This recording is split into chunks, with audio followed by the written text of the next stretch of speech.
अभी अभी बड़ी खबर सामने निकल कर आ रही है। क्या देश का गृह मंत्री अपने सबसे अहम काम को छोड़कर सिर्फ चुनावी मैदान में डाटा रह सकता है? क्या देश की आंतरिक सुरक्षा से बड़ा कोई चुनाव हो सकता है? और क्या प्रधानमंत्री अपने सबसे भरोसेमंद अमित शाह की नाकामियों की तरफ आंख मूंद सकते हैं? क्या अमित शाह को इस्तीफा दे देना चाहिए?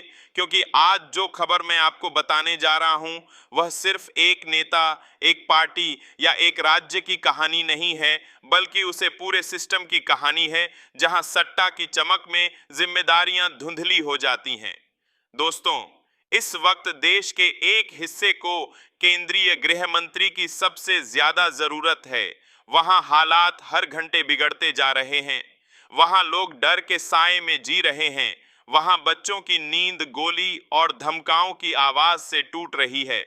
लेकिन सवाल ये है कि ऐसे वक्त में देश के गृह मंत्री कहां है?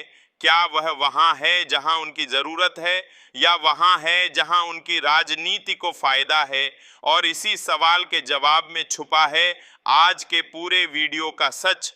क्योंकि एक तरफ देश का एक कोना 2.5 साल से जल रहा है और दूसरी तरफ गृह मंत्री तमिलनाडु में पोंगल मना रहे हैं, पश्चिम बंगाल में चुनावी भाषण दे रहे हैं, प्रेस कॉन्फ्रेंस कर रहे हैं, पार्टी के संगठन को मजबूत कर रहे हैं। और यह सब सुनने में बहुत अच्छा लगता है, क्योंकि राजनीति में सक्रियता को मेहनत कहा जाता है, डर को समर्पण कहा जाता है। लेकिन दोस्तों, जब यही सक्रियता जिम्मेदारी से भागने लगे तो सवाल उठना लाजिमी हो जाता है।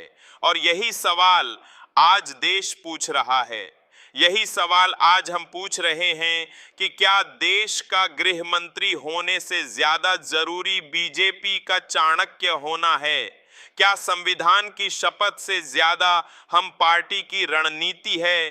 क्योंकि अगर आप आज की सुर्खियों को ध्यान से देखेंगे तो पाएंगे कि मणिपुर एक बार फिर सुर्खियों में है, लेकिन वजह कोई अच्छी खबर नहीं है।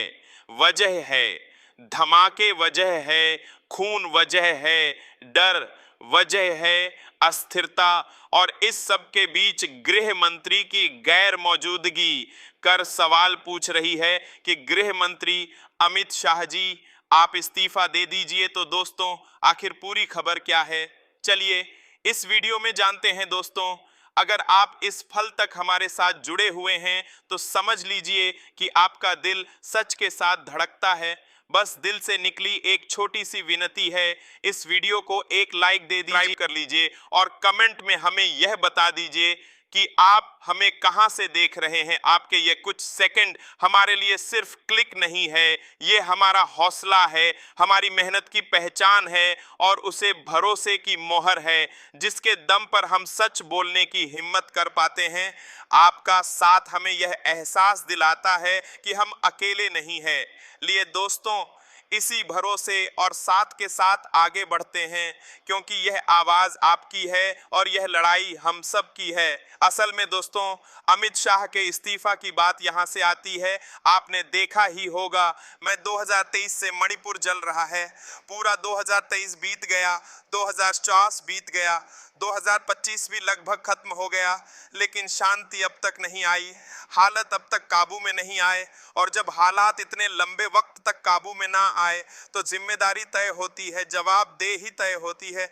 लेकिन क्या आपने कभी किसी प्रेस कॉन्फ्रेंस में गृह मंत्री को मणिपुर पर खुलकर जवाब देते देखा? क्या आपने कभी उन्हें यह कहते सुना कि कहां चूक हुई, क्या गलती हुई, आगे क्या प्लान है? नहीं दोस्तों, क्योंकि प्रेस कॉन्फ्रेंस करना अभी सरकार की आदत में नहीं है।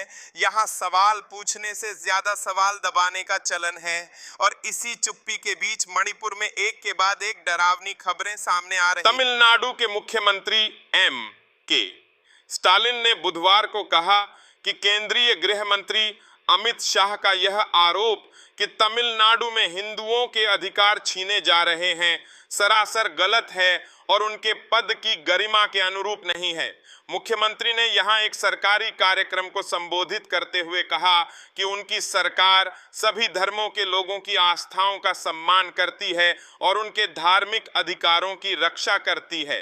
उन्होंने कहा, तमिलनाडु जैसे राज्य में गृह मंत्री का यह आरोप कि हिंदुओं के अधिकार छीने जा रहे हैं सरासर गलत और उनके पद की गरिमा के अनुरूप नहीं है। सच तो यह है कि राज्य में दंगे और विभाजन पैदा करने की मंशा रखने वालों की मानसिकता सफल नहीं हुई है।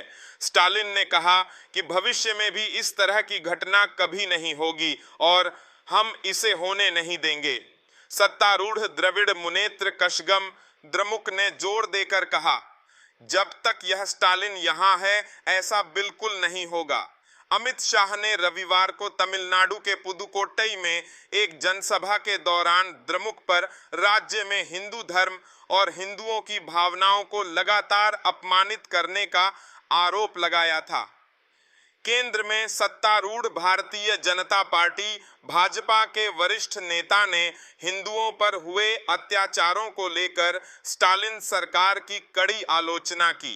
उन्होंने आरोप लगाया कि हिंदू पूजा पाठ के तरीकों का अपमान किया जा रहा है और दावा किया कि अयोध्या राम मंदिर भूमि पूजा के दौरान राज्य में अघोषित कर्फ्यू लगा दिया गया था। शाह ने कहा, उनके द्रमुक के वरिष्ठ नेता सनातन धर्म को डेंगू मलेरिया कहते हैं।